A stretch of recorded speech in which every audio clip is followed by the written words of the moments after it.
Buenas tardes para todos y para todas. Mi nombre es Diana Carolina Castaño, de la Subdirección de Referentes. Le damos la bienvenida a todos los presentes en esta transmisión. Por parte, un saludo especial del Ministro de Educación, Alejandro Gaviria, y de nuestro Viceministro de Educación, Hernando Bayona. Bueno, el día de hoy estamos aquí en Laboratorios Pedagógicos, que se hizo una alianza con la Escuela de Liderazgos. Por favor, rescate de la tradición cultural en su expresión culinaria de País Pamba a través del uso de un canal de YouTube en los estudiantes de grado 10º. Los expositores de esta maravillosa experiencia es el rector Edwin Mauricio Díaz, y del directivo docente líder de esta experiencia es el profesor Juan Carlos Ponce. El establecimiento educativo es la Institución Educativa Agropecuaria Íntegra de Sotará, de la ETC del Cauca. Bienvenido, docente Juan Carlos Ponce, lo escuchamos. Muy buenas tardes. Me coloca la primera diapositiva, por favor. Bueno, vengo a contarles sobre nuestra experiencia. Nuestra experiencia, pues ya lo presentaron, se hizo en la Institución Educativa Agropecuaria Integrada Sotará, y es el uso de un canal de YouTube como estrategia pedagógica para rescatar, preservar y fortalecer la tradición cultural en los estudiantes de grado 10º de la Institución Educativa Agropecuaria Integrada Sotará.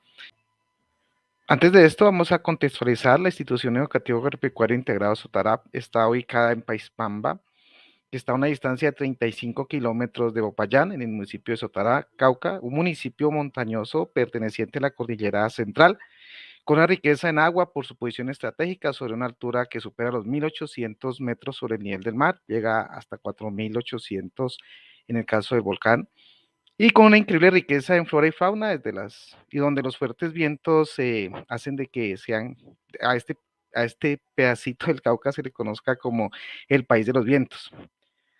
Rico en flora, rico en fauna, con una historia impresionante, donde en su juventud sedujo al sabio Caldas para que allá adelantara todos sus estudios en cuanto a investigar la naturaleza, clasificando plantas y despertando el interés, digamos, por sus propiedades botánicas y medicinales bajo la tutoría de José Celestino Mutis.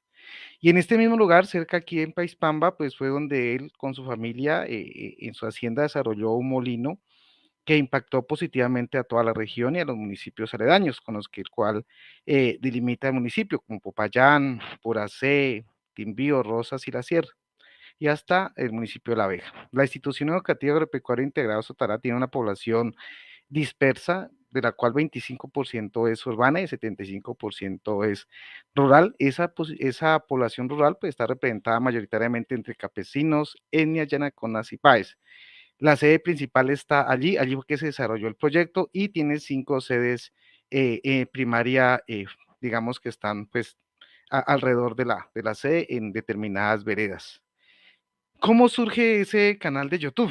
Es la gran pregunta. Pues hay que entender, porque digamos, Sotará está definido desde la alcaldía como un municipio multiétnico y cultural, donde un pilar básico de su plan de gobierno es generar procesos que permitan que sus pobladores en todas sus edades perseveren la convivencia entre los diferentes miembros de la comunidad a través del conocimiento de su tradición cultural. O sea, Sotará es de esos municipios donde pues yo no soy de allá, digamos, soy de otra parte, pero es de los pocos municipios que uno ve y que creo que todo el mundo se da cuenta que en muchas regiones hay muchos conflictos por tierras, por las diferencias en las etnias, porque algunos creen tener poder sobre ella, pero en municipios en Sotará no se presenta eso. Siempre ha sido una política desde la alcaldía preservar esos sentidos de pertenencia y que cada uno respete el territorio desde su tradición y desde la diferencia. Y claro, ahí se genera un conflicto, porque entonces cuando se empieza a hacer la caracterización de los estudiantes, en este caso de grado 10º, muestran poco interés por su tradición cultural, pero sí les gusta el uso de las redes sociales en sus dispositivos móviles. Obviamente, una de ellas, pues el YouTube. Con lo cual, pues, como el municipio y la institución generaban actividades alrededor del rescate de la tradición cultural, pues ellos obviamente se dispersan, no participan de las actividades que tengan que ver con este tipo de procesos, generan un rompimiento del diálogo de saberes entre las diferentes generaciones, y lo cual pues no solamente preocupa a los padres de familia, sino también a la institución, porque la institución a través de muchos años ha venido liderando procesos de identidad con el territorio. La institución tenía un evento que en la presencialidad se hacía y que era un evento de sabores y saberes. Marcó su momento, bajo ciertos momentos fue muy reconocido en mucha parte de, digamos, de su alrededor, pero pues las generaciones cambian y estas nuevas generaciones, que eran los futuros líderes, pues básicamente estaban apáticos a ese proceso. Entonces, desde allí, pues obviamente se empezó desde un grupo de investigación a plantear ese rescate de la tradición cultural en sus, y básicamente en la expresión culinaria. Pero ¿por qué alguien dirá, bueno, ¿y por qué en la expresión culinaria? Estábamos en tiempos de pandemia y desde ciencias naturales, que es una de mis áreas, o sea, es la de mi área, nosotros ya habíamos adelantado procesos de enseñar las ciencias naturales desde allá. Y además, creo que era el mejor espacio para donde se podían generar un diálogo de sabores entre las diferentes generaciones. Entonces, por eso se escogió la tradición culinaria y además porque alrededor de los platos típicos, pues giraba lo que era el evento de sabores y saberes. Y entonces, pues obviamente recibió todo el apoyo de la rectoría, de la coordinación académica, se articularon diferentes áreas con el uso de las TIC en los dispositivos móviles, pues con aplicaciones gratuitas y con el enfoque de la educación popular se pudo elaborar cápsulas audiovisuales para ser posteadas en ese canal de YouTube que bajo ciertos criterios de escogencia entre ellos mismos decían, este se postea, este no.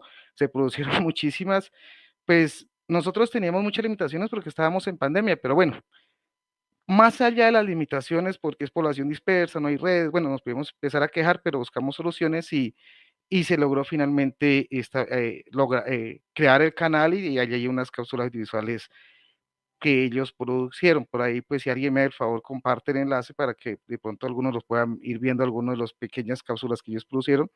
Ahora, educación popular, ¿por qué? Pues porque el principio de la educación popular es el diálogo de saberes y el reconocimiento de lo diverso, que construye el conocimiento sobre su identidad para reconocerse como parte de un territorio con la capacidad de relacionarse con los otros. Siguiente, por favor. Entonces, qué busca el canal de YouTube? ¿Qué buscaba? Resulta de que nosotros necesitamos, sabemos que en la expresión culinaria pues hay unos saberes y sabores, que eso se había venido explorando antes de otras maneras. También sabemos que pues ahí están los platos típicos de región, desde antes de la pandemia, pues quizás el evento había funcionado desde lo conductual, desde la educación tradicional, pero digamos, los estudiantes van cambiando y necesitamos nosotros rescatar esa tradición cultural desde otra óptica, ¿sí? Porque necesitamos no solamente rescatarla, sino que necesitábamos protegerla, preservarla. Y obviamente la metodología ya no podía ser educación popular, sino que nos fuimos por la educación popular, que ya mencioné por cuál era el principio que nos servía.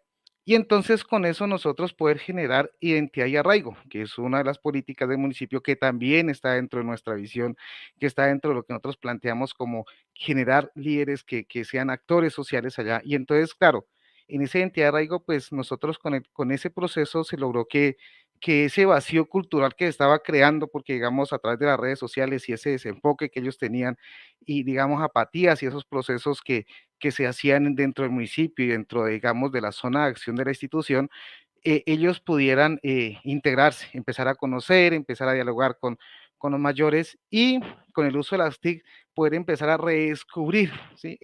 Digamos, lo más interesante de todo esto es que se pudo restablecer. O sea, nosotros pues yo tengo 45, los de 45 y más alto, nosotros alrededor de un plato de comida y tradicional tenemos muchas historias, porque nosotros nos crecimos alrededor de unión familiar, de conversar, y eso en los muchachos se había perdido.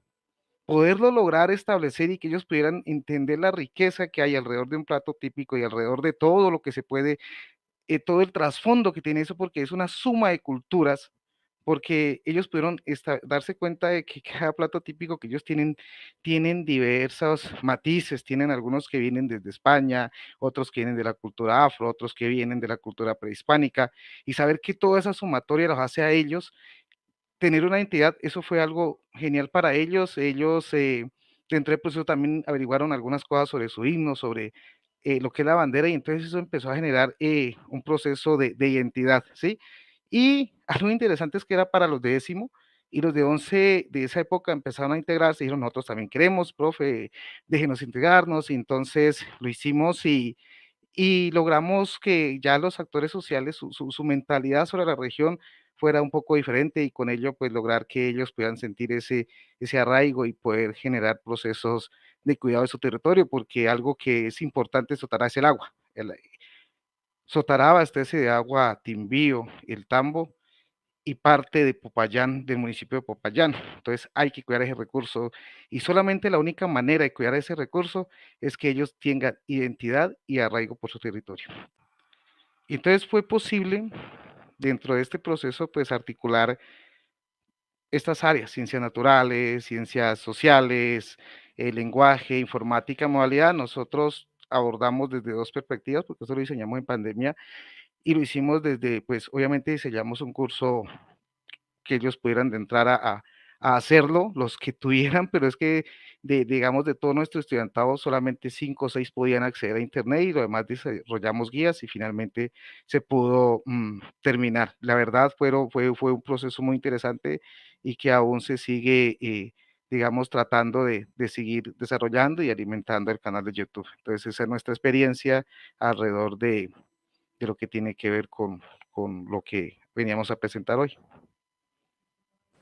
Listo, muchísimas gracias por, por la socialización de la experiencia, muy interesante todo lo que se nos comparte alrededor de precisamente cómo empezar a rescatar aquellos asuntos que hacen parte de la diversidad cultural del país desde lo que es propio de una región. Entonces, en ese orden de ideas, profe, quisiéramos hacer unas preguntas de profundización vinculados en, pues no sé qué tipo de proyecciones ustedes empiezan a plantear para que no solo se trabaje con pues estudiantes de media, sino con estudiantes de básica, este tipo de procesos, porque pues también es muy importante que empecemos a reconocer el ámbito de la diversidad pluriétnica y multicultural de nuestro país.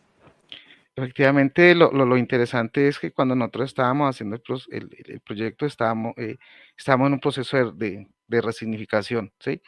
Y entonces del PI, nosotros hicimos todo lo que tiene que ver con la cartografía social, porque hay momentos donde empezamos a dudar, ¿estamos bien? ¿Estamos mal? ¿Es la modalidad o somos nosotros?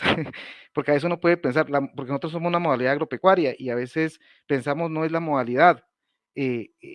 Tenemos que cambiar, y al darnos de cuenta de la cartografía social fue interesante, porque nosotros pudimos darnos cuenta que la modalidad que lo que hay que cambiar son las estrategias pedagógicas, que hay que empezar a mirar y a reflexionar el caso, y en ese sentido pues nosotros estamos articulando todas estas propuestas al PI, que lo estamos resignificando, y estamos introduciendo, digamos, para las sedes primarias ya estamos hablando sobre el rescate de la tradición oral, ¿sí? De los mitos, las leyendas, y de una u otra manera tratar de sistematizarlo, así sea a través de podcast, y empezar, digamos, a preservar, a que quede allí, a que sea un material de consulta, y donde también los niños empiezan a sentir esa identidad por su territorio, porque creemos que más allá de lo que nosotros podamos decir, todo proceso se puede adelantar mucho más fácil si ellos tienen identidad en su territorio, sobre todo pensando en el caso en al proyecto ambiental escolar. Sería muy sencillo, y eso es por eso, digamos, hemos buscado que eso se integre alrededor del PI. Vale, muchísimas gracias, muy interesante. De hecho, creo que con esto quedan más preguntas, pero bueno, ahorita tenemos un espacio nuevamente para conversar. Entonces, después de la socialización de la cuarta experiencia, nuevamente nos encontraremos para que podamos seguir dialogando alrededor de los aprendizajes que nos dejan las experiencias. Y entonces, esta experiencia del Cauca, como conclusiones tenemos ese diálogo de saberes en la proyección de la tradición cultural, que es muy importante ese rescate de los saberes de todas las personas de este contexto, el cuidado del territorio desde la generación del arraigo, la importancia de los territorios, de la naturaleza, de todos los lugares donde nosotros estamos y que debemos protegerlos, el uso de nuevas tecnologías para mitigar la apatía cultural, entonces a saber el apropiado uso de todas las tecnologías que tenemos hoy en día y que son unos recursos muy valiosos si los sabemos usar, restablecer vínculos familiares en el transcurso de los ejercicios pedagógicos, que eso es algo que inicia con la pandemia, que nos permitió también en la pandemia volver a hablar con nuestras familias, volver a hablar con nuestros amigos y en última seguir generando esos vínculos con la familia y la integración con la escuela. Creo que, digamos, aparte de todas las que están ahí que me parecieron muy juiciosas y muy sintéticas y exactas, em, creo que con la experiencia se logró demostrar que podemos explorar otras alternativas, otras prácticas pedagógicas y que podemos desarrollar investigación porque dentro de la experiencia se desarrolló una investigación cualitativa desde la IAP. Entonces creo que eso motivó a los docentes y de tal manera que, como le decía, le contaba hace un rato, cuando nosotros estamos, ahorita que estamos haciendo la resignificación del PI, cambiamos básicamente el modelo, lo estamos cambiando y estamos incluyendo procesos de investigación y estamos incluyendo algunas metodologías para que sea desde preescolar a 11. Y si no lo hubiéramos hecho a través de la experiencia, había sido muy difícil convencer a los compañeros para arriesgarse en otros métodos de enseñanza. Muchísimas gracias, docente Juan Carlos, por sus conclusiones. Muchísimas gracias a todos los expositores, a las conclusiones generadas este día. Agradecemos la participación de la docente Dora, de la rectora Mirta Mirella, de los docentes Milena y Marcelo, del rector Edwin, del docente Juan Carlos, de la rectora Ingrid, del coordinador César y la docente Marilyn en este espacio. Les agradecemos a todos ustedes por su participación. Le doy la palabra a mi compañera Natalia. Agradecerles, a cada uno de ustedes por el espacio, por esa forma de intercambiar la experiencia, de querer seguir construyendo redes de aprendizaje, pues que no hay nada como escucharnos entre docentes y colegas para poder seguir intercambiando saberes y conocimientos, porque desde la escuela construimos saberes y conocimientos. Entonces, muchas gracias a todos y todas.